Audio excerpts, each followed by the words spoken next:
Hello friends मु सुशांत आपण मानक स्वागत करुच्ची मोर यूट्यूब चैनल को।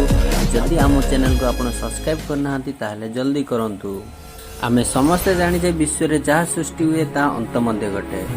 गछ लता मनुष्य पशु पक्षी नक्षत्र एमिति की ब्लैक होल भी, किंतु यह मनुष्यर भावनात्मक कारणरू जन्म को जो भाया सेलिब्रेट करुचे मृत्यु को से भाया करूने, जहाँकि दुईटा जात प्रक्रिया प्रकृति पाए नेचुरल अटे। बेले बेले मृत्यु विषय कथा आम अनिच्छा प्रकट करुचे, किंतु गोटे कथा निश्चय जे आम समस्त को गोटे प्रश्न केवे ना केवे निश्चय आसी थाए जे मृत्यु पर कौन हुए। ताहले चलंतु आज ए विषय रे साइंटिफिक और लॉजिकल भाव में विश्लेषण करबा। एमिति रे आमे जानिजे किछि लोकंक अनुसार एई जीवन पर मध्य अन्य किछि अछि। एई भावना आम धर्म आधार आसी, किंतु निकट रे याकु वैज्ञानिक मान्यता मध्य मिलिथिला। किछि वर्ष पूर्वे जर्मनी रे रिसर्च करा जायथिला, सेथिरे किछि अजीब प्रकार तथ्य सामना को आस्तिला। रिसर्च पई किछि कोमा आउ किछि समय पई मस्तिष्क रो किछि अंश नष्ट हो जायथिला रोगी उपरे नजर रखा जायथिला, जहाँकि सेमाने सुस्थ हवा पर एमिति किछि अनुभूति प्रकाश कले जहाँ बहुत अजीब थिला। याकु कहगला मृत्यु निकटत अनुभूति। यही अनुभूति इशारा करथिला मृत्यु परर जीवन को। स्टडी हिसाब से 50% रोगी मृत्यु पूर्व जानी पारिथिले जे तांकरी मृत्यु होई सारिछि।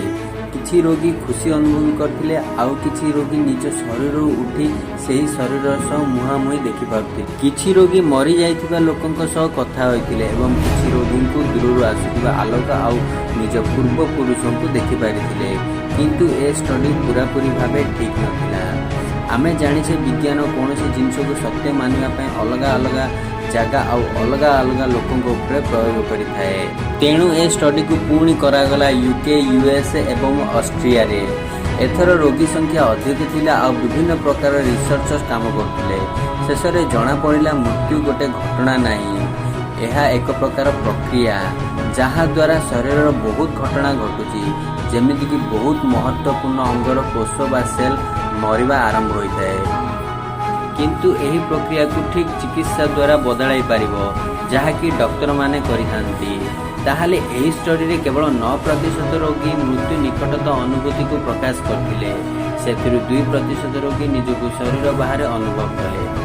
वैज्ञानिक मानक मतरे मस्तिष्क रे अम्लजान अभाव कारण एठारे केमिकल प्रक्रिया बढ़ी जाए, जहा द्वारा आमे अजब प्रकार अनुभूति करिथाउ। मरिबा समय आम इंद्रियर आसुथिबा सिग्नल मिक्स हो जाए, जहा द्वारा आमे हेलोजिनेशन रो शिकार होइथाउ। एहा छड़ा किछि रोगी को देखा जाउथिबा आलोक ताहा ऑपरेशन रो तीक्ष्ण लाइट कारण रो होइथाए एवं शरीर रो बाहर आसीबा अनुभूति को टेस्ट करिवा पय रोगी को मुंड ऊपर एक चिट्ठी रखा जाइतिला, किंतु केही मध्य सेही चिट्ठी को पढ़ी पारि नथिले। तेणु मरिबा समय आम मस्तिष्क रे कौन चलछि ताहा आमे रीड करि परिबा। चलो मरिबा पर कौन हुए वैज्ञानिक भाषा रे बुझिबा, जहाँ एकदम साइंटिफिक एवं फैक्ट को ध्यान देउछि। मरिबा समय जेमिति आमर हृदपिंड चलिबा बंद हो जाए, सही समय अम्लजान जोगाण बंद हो जाए एवं अम्लजान कम पड़िबा कारण मस्तिष्क काम करबा बंद कर दिए, जहाँ फल हार्मोन क्षरण हवा बंद हो जाए, जहाँ पूरा शरीर को कंट्रोल करुला। तेणु शरीर विभिन्न कोष को इंस्ट्रक्शन पहुँची न थाए एवं से काम करने को बंद कर दिए। यहाँ पर जहाँ होची ताकू आमे कहूचे पोस्ट डेथ प्रोसेस। एथिरे कोशिका दुर्बल हो जाए एवं तरल पदार्थ छाड़ी थाए। धीरे धीरे डिकम्पोजिशन हवा आरंभ होता है। धीरे धीरे शरीर रंग बदली जाए आउ गैस सबू छाड़वा आरंभ कर दिए। 2-3 दिन पर जीवाणु सबू आम शरीर को खाइबा आरंभ करती, जहाँ फल दुर्गंध बाहरी थाए।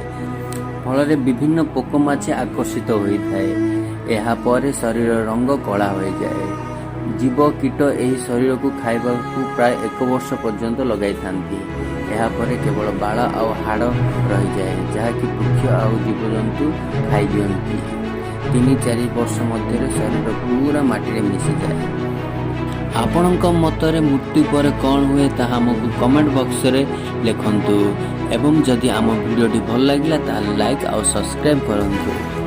धन्यवाद।